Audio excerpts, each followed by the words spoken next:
Veronica never expected to die that morning. One moment she was simply reaching for a glass of water, and the next, darkness consumed her entirely.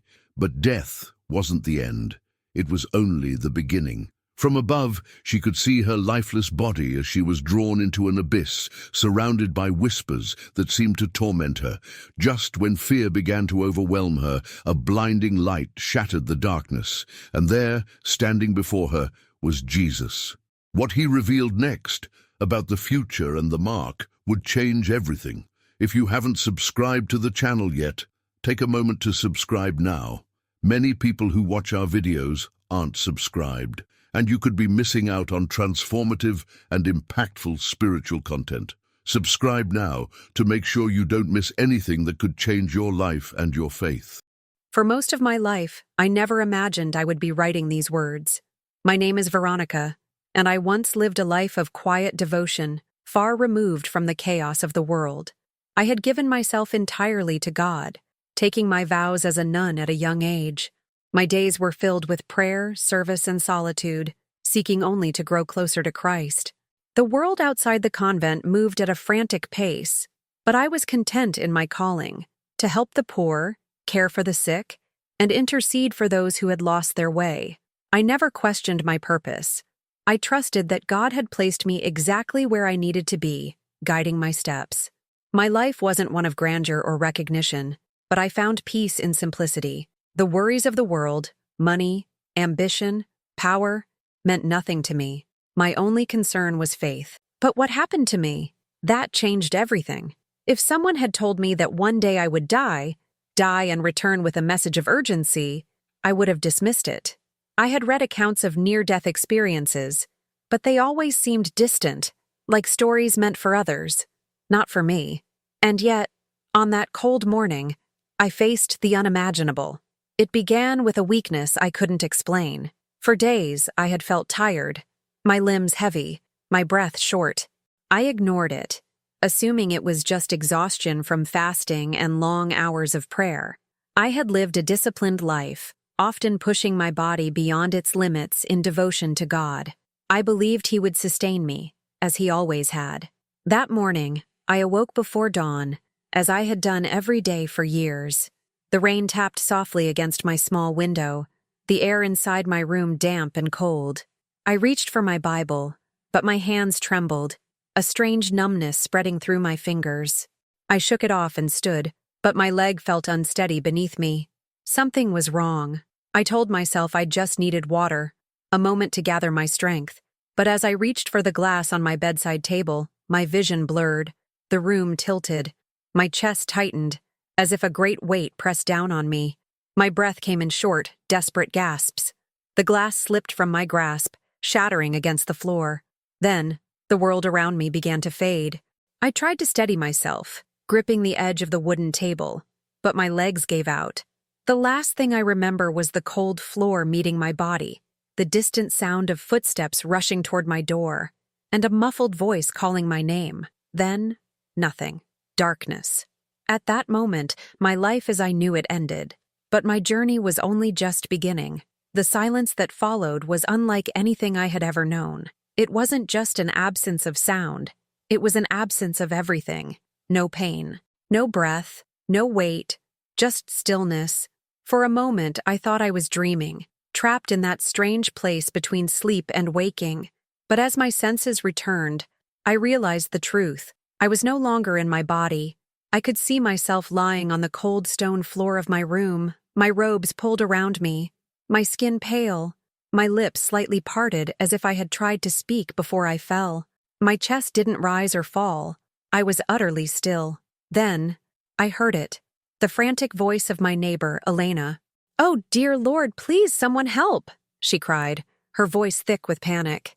She stood in the doorway, her face pale with fear, her hands trembling as she fumbled for her phone. I should have felt something. Panic, urgency, desperation to call out and tell her I was still here. But I didn't. Instead, a strange detachment settled over me. It was as if I were watching a scene from someone else's life. I tried to move, to step forward, but I had no feet, no legs, no hands to reach out with. And yet, I was more aware than I had ever been before. Then something unseen pulled me. It wasn't a force I could resist. It wasn't hands gripping me, but rather an invisible current tugging at the core of my being, drawing me upward. I rose effortlessly, weightless, as though gravity no longer applied to me. My small room, the shattered glass on the floor, Elena's frantic cries, everything faded beneath me. I passed through the ceiling as if it weren't there, moving higher and higher into something vast and unfamiliar. Then, the world I had known disappeared completely. Darkness surrounded me, not the darkness of a moonless night, nor the gentle dimness of a candle flickering out. This was deeper, heavier, almost alive. It pressed against me, vast and endless, stretching beyond what my mind could comprehend. At first, there was silence. Then came the whispers. At first, they were distant, soft, almost mournful, but they grew louder, multiplying, overlapping.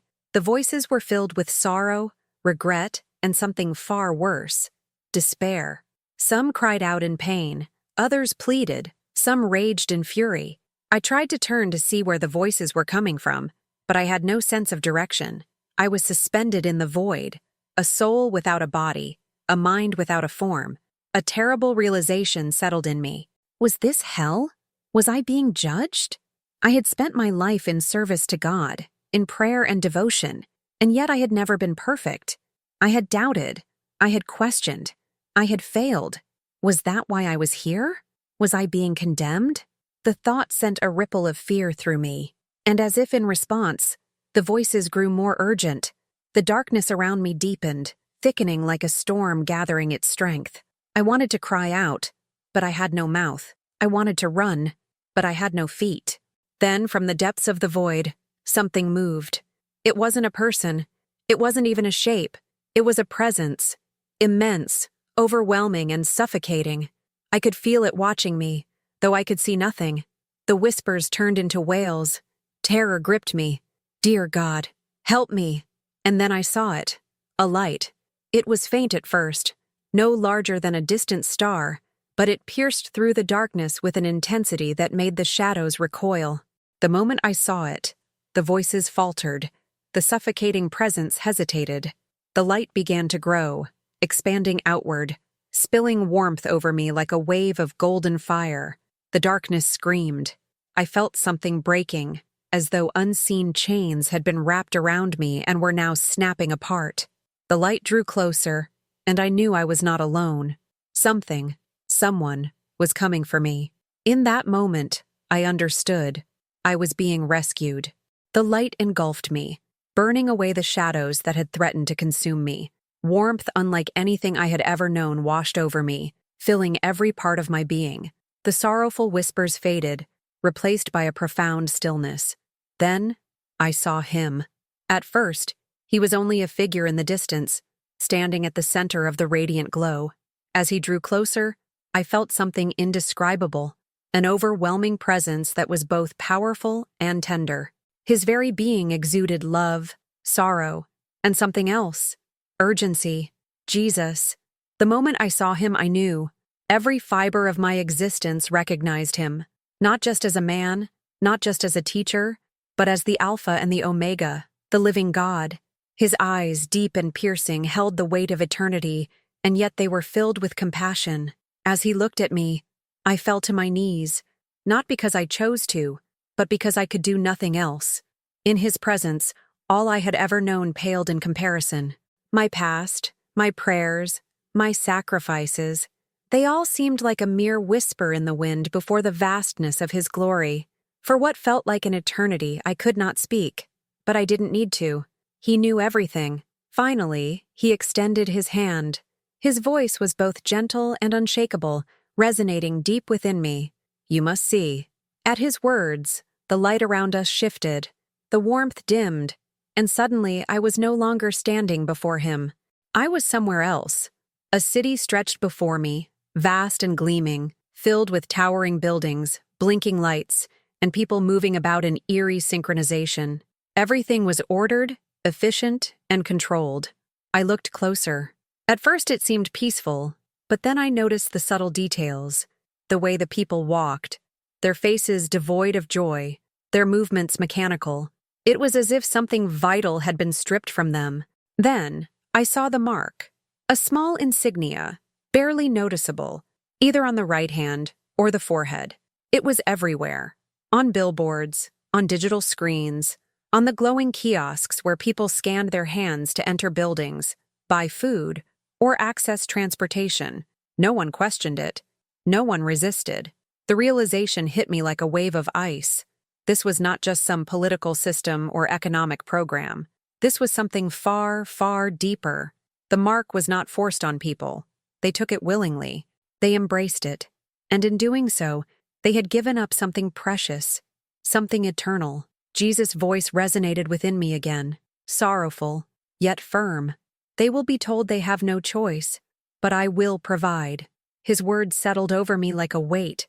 The people in this vision had chosen the mark, not out of malice, but out of fear. Fear of hunger, fear of rejection, fear of losing their place in the world. The scene changed. Now I saw the other side, those who had refused the mark. They were not part of the gleaming cities. They were outcasts. I saw a mother standing in a marketplace, her children clinging to her side. She held out a handful of cash to buy bread, but the vendor shook his head, pointing to a scanner. She had no mark, therefore she had no right to buy. Tears filled her eyes as she pulled her children away, empty-handed. I saw a man in a hospital pleading for medicine for his wife. The doctor shook his head. No mark, no treatment. I saw entire families being evicted from their homes, forced into the streets because they refused to comply. And then I saw the hunters, those who had been assigned to find the unmarked and bring them into re-education centers.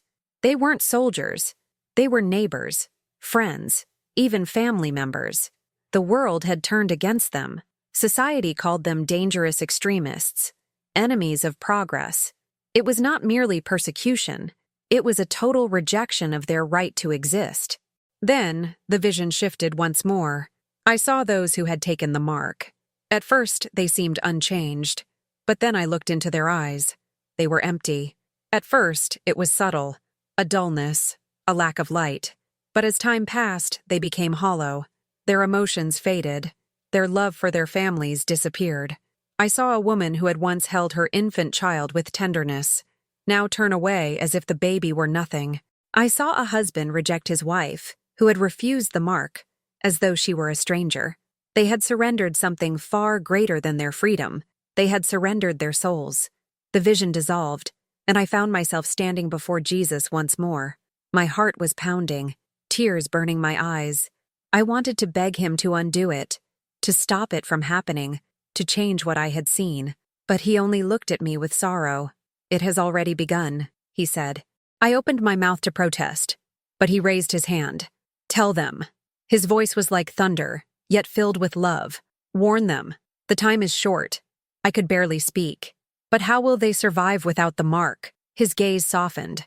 "The world will say they have no choice, but I will provide." At that moment I understood. This was not just a battle of survival. It was a test, a final, eternal choice. The mark was not just a tool of control. It was spiritual submission. The vision began to fade. The light around him grew blinding. I felt myself being pulled back toward something familiar, something painful, something human. I gasped, and I awoke. The vision did not end. Even as the scene of the hollow-eyed masses faded, I was drawn into another. This time, the world looked different. Darker, colder. The air itself felt heavier, thick with a silent oppression. But this was not the city where the marked lived. This was where the unmarked had gone. I saw them. Men, women, children. Those who had refused the mark. They were scattered, wandering through desolate streets, huddled together in abandoned buildings, hiding in forests and mountains where they could no longer be found. Their clothes were worn, their faces gaunt from hunger. Yet in their eyes there was something the marked had lost. A light, a presence. I saw a man, once a respected doctor, now digging through trash for scraps of food. He had been stripped of everything, his name erased from every record, his credentials revoked. I saw a young woman, once a teacher, sitting outside a church that had long been shut down. She clutched a small Bible, her fingers trembling as she read by the dim light of the moon. I saw an elderly couple, once surrounded by their children and grandchildren, now alone. Their own family had turned them in, calling them dangerous for refusing the mark. The world had turned against them. Society had decided they no longer deserved to exist. At first, those who refused the mark tried to stay in the cities, believing they could survive quietly, unnoticed. But the system did not allow for neutrality. The unmarked were quickly identified. Without the mark, they could not buy food, rent homes, or even receive medical care. Banks shut down their accounts. Employers dismissed them. They became ghosts, forced out of society. Many fled. I saw small groups forming in the wilderness, hidden communities of believers. They gathered in forests, in mountains, in underground places where they would not be found. They had no electricity, no stores, no hospitals, but they had faith. Then something extraordinary happened. I watched as a man knelt by the dry, cracked earth, his hands lifted in prayer. His family stood behind him, their faces weary with hunger. They had not eaten in days. Lord, you fed Elijah in the wilderness. You fed the Israelites with manna. You are the same God. His voice trembled in the night air. And as he prayed, something stirred in the ground before their eyes. Plants began to sprout, vines thick with fruit, roots deep and strong, food where there had been none. I saw another group hiding in a cave, huddled around a child who was burning with fever. They had no medicine, no way to help. A woman laid her hands on the child's forehead, tears slipping from her eyes. Jesus, you healed the sick. You made the blind see. If we cannot turn to the world, we turn to you. At her words, the child gasped, and his fever vanished in an instant. But not everyone stood firm. I saw a man, once bold in his faith, now trembling as he held his starving daughter. How can I let her suffer? He whispered. Surely God would understand if I took the mark, just to feed her. Tears filled his eyes as he looked at his wife, hoping she would agree, but she only shook her head. If we lose everything but keep our souls, we have lost nothing. If we gain the world but lose our souls, we have lost everything. The man turned away, wrestling with the decision. Some would hold on, some would give in, and Jesus' words echoed in my soul. They will be told they have no choice, but I will provide. Then Jesus showed me one last thing. I saw a woman standing in the ruins of a small town. She had once been wealthy, powerful, a leader among her people. Now she had nothing. She stood before a government official who offered her one final chance. Take the mark, and you can have your life back. Food, shelter, a home. You don't have to suffer anymore. She hesitated, her hands trembling. Then, with quiet strength, she looked him in the eyes and shook her head. My life is not my own. And then I saw the price of her choice. She was taken away, but as they led her from the town, her face was radiant, and I knew she had not been abandoned. She had been chosen. The vision faded, and I found myself once more standing before Jesus. His eyes were filled with sorrow, but also with hope. The vision shifted again, and I was pulled into the final scene. I stood in the heart of a vast city, but it no longer resembled the world I once knew. Everything was clean, orderly, efficient. Digital screens displayed messages of unity, progress, and peace. The people moved in perfect synchronization, their faces blank, their eyes devoid of light. It was the new world, a world where everyone had accepted the mark. At first glance, it seemed peaceful. There was no crime, no conflict. But as I looked closer, I realized this peace had come at a terrible cost. These people were no longer themselves. I watched as a mother passed by a small child huddled in the corner of an alley. The boy looked up at her, his face streaked with dirt, his hands reaching out. "Mama," he whispered. But she did not stop. She did not even recognize him. She had taken the mark. Her love, her very soul, was gone. The scene changed. I was in a remote outpost, far from the cities where the unmarked had gathered. They were the last ones left, those who had refused to submit. They lived in hiding, surviving on scraps, waiting for what they knew was coming. And then the day arrived. I saw the soldiers approaching, rows of them, marching in perfect formation. Their faces were unreadable, their weapons gleaming in the dim light. Behind them stood a man in a suit, calm and composed. "We don't want to harm you," he said, his voice smooth, almost kind. "We want to help you. The world has moved forward. You don't have to suffer anymore." No one moved. Then came the final temptation. The man gestured toward a group of children, frail, hungry, their ribs visible beneath tattered clothing. "Think of your children," he said softly. "Is your pride worth their suffering? Give them a future. Let them eat. Let them live." Some of the parents wept, their hands shaking. Some stepped forward.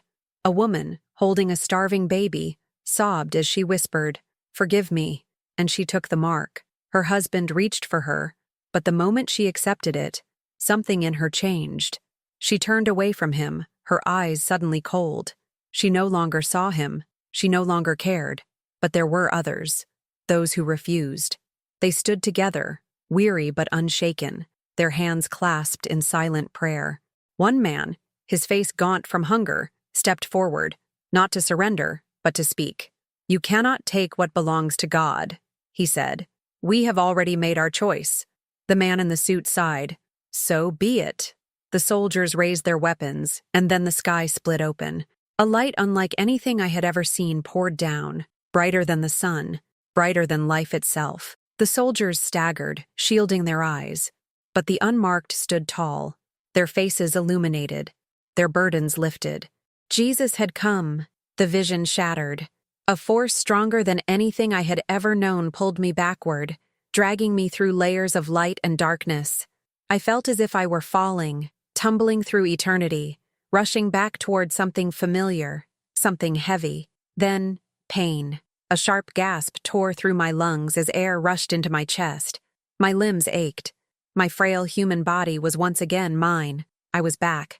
I heard a voice, urgent, desperate. "Veronica, oh, thank God, stay with me." It was Elena.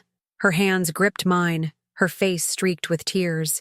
The room spun around me, my vision blurred, my body shaking from the effort of simply existing again. I was alive, but I was not the same. I knew why I had returned. To warn you, the world is changing. The choice is coming, and it is not just a question of survival. It is a test of faith. I have seen what is coming. I have seen what happens to those who submit, but I have also seen those who stand firm. Jesus is coming soon, and when the time arrives, there will be no middle ground, only a choice. Will you stand firm, or will you surrender? The time to choose is now. What do you think about what was revealed in this video?